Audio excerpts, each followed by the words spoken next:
Hey guys, how is it going? It is your boy, Big Blue Drew 97 here, coming at you with another manga review for My Hero Academia, manga chapter 285, titled Bakugo Katsuki Rising. That's not a good sign. A chapter named after a character and saying rising? That is either very good or very bad, and in this chapter, it's both. It's very good and very bad, and I'll get more into that actually at the end of this chapter, because that's where the true title of this chapter comes into fruition.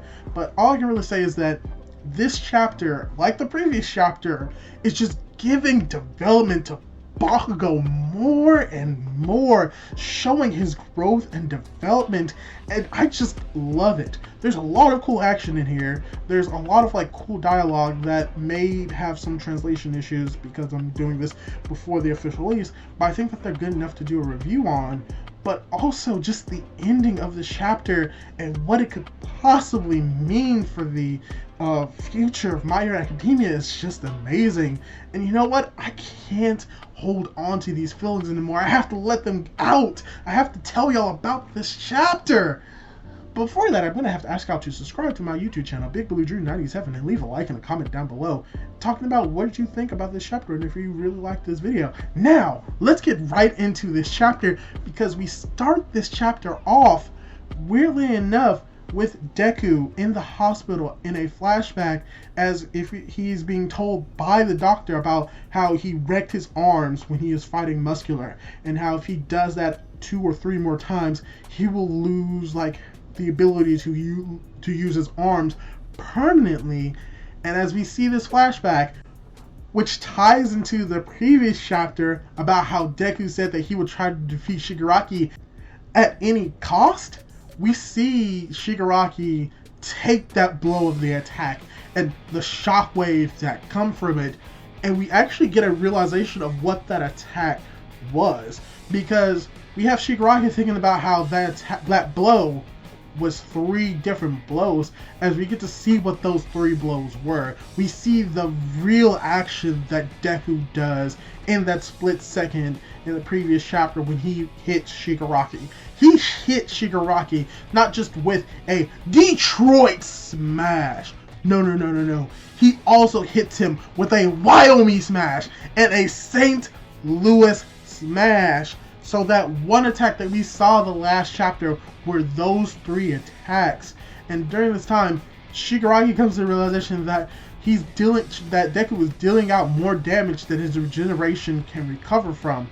And how he's thinking no, this can't be it. No, this cannot be the fault of regeneration.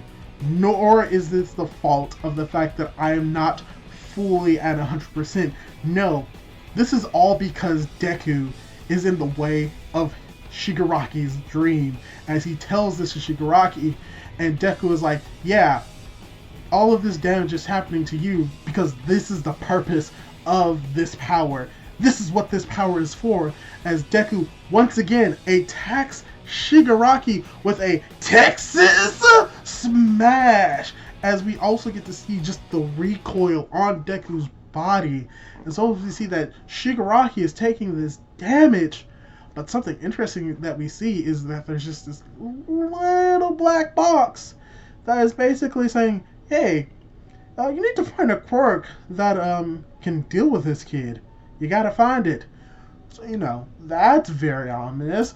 I don't think that's gonna come back to bite anyone in the butt, or the arm, or the leg, or the torso. No. But yeah, from there, after we see Deku do that Texas smash, we cut down to the ground where we see Manuel talking about how that's incredible, but Bakugo shuts that down quick and is like, no, he's gonna be destroyed at this rate. As we see that he's looking on with concern, showing that he's worried for Deku, as we have Bakugo basically telling everyone exactly what's going on. Even though he's not in the sky, he knows exactly what Deku is doing, and he sums it up, and I'm going to sum it up as basically what he's doing. It's yeah, he's basically using... Okay guys, listen to me. Basically what Deku is doing up there is that he's using his Air Force to keep himself stable, to minimize damages, because he's dealing with a guy with several quirks. He's doing all this to keep Shigaraki in the air. He's literally using everything that he has learned to keep Shigaraki in the air. And even though he couldn't take out Shigaraki, he has turned this into a war of attrition. And you can't really win a war like that with a guy with regeneration. So Deku's gonna lose in a few minutes. Todoroki, you come with me. Help your father and me get your father up into the air to finish him off. Cool off, Endeavor. Endeavor, you stop using your power and wait until we get up in the air to use it.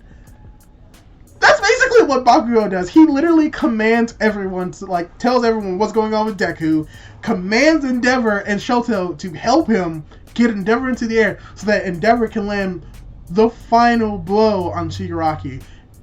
And what is also cool about this entire situation is that Rocklock is looking at this and it's like, what are you doing? They're just kids, as Endeavor goes along with it. And while this is all happening, you have Rocklock's like questioning it. His hand is shaking while he's carrying Aizawa's body as he also comes to the realization that, wait 1 second, these kids might die, but I've already accepted the fact that these kids are no longer kids. They're heroes. As we cut back over to see that Shoto and Bakugo are shooting into the air, carrying Endeavor, hoping to use his ability, his firepower, to take out Shigaraki as they're planning to help Midoriya. And while Bakugo is in the air, he remembers the past. He's flashbacking to his conversation with All Might and how he talks about the speculation of the fourth user and its power. And he talks about how One for All was created in the same vein as All for One, and now they're one and the same. And he also makes something else about One for All. He calls One for All some sort of cursed power, but he's not saying it as if like One for All is a cursed power.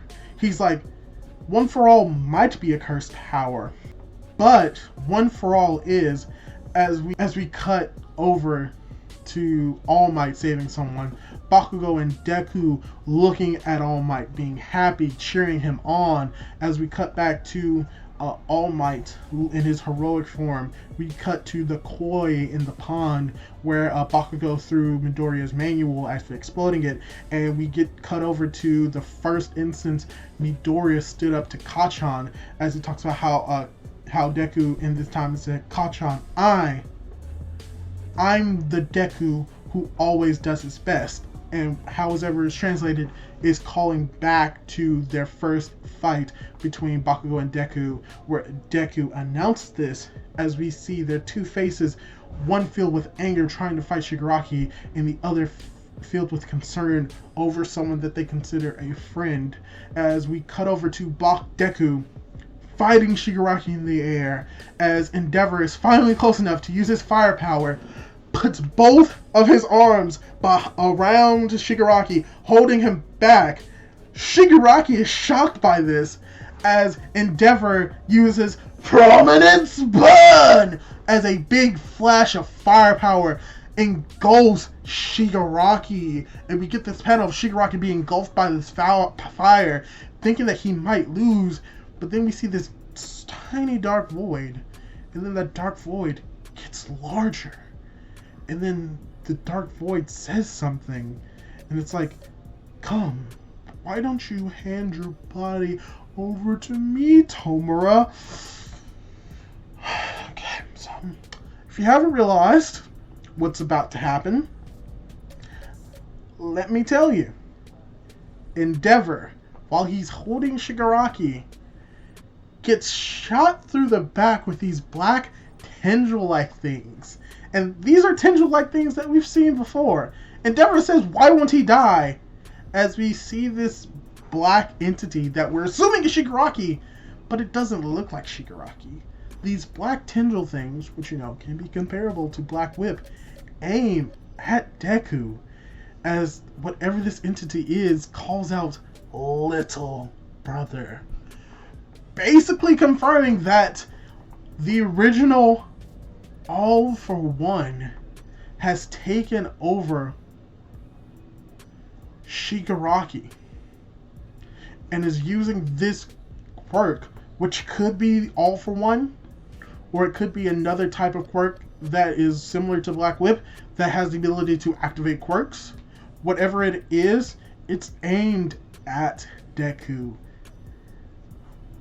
And immediately what happens next is that you have Bakugo looking at this, and you have these words that said, but at that moment, Bakugo activates his explosion quirk back to back to back, propelling himself forward as we see his life flash before our eyes as he thinks about, without thinking, my body simply moved on its own.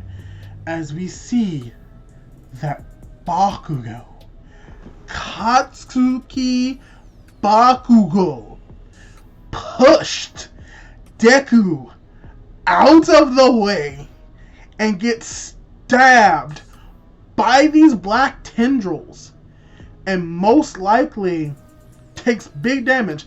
I'm not saying that his quirk is stolen, nor is he dead, but he takes heavy damage as this chapter ends, and oh my gosh, that is plus ultra, mainly because this shows that Bakugo has, for the most part, gone 360 on his way of thinking as a hero, or as the title of this chapter has shown, Bakugo Katsuki.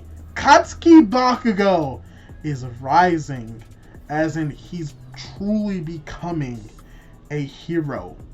In the same vein as Deku, who, let me remind you, did the exact same thing for Katsuki Bakugo with the sledge villain when he didn't think. He acted to save someone he assumed to be his friend.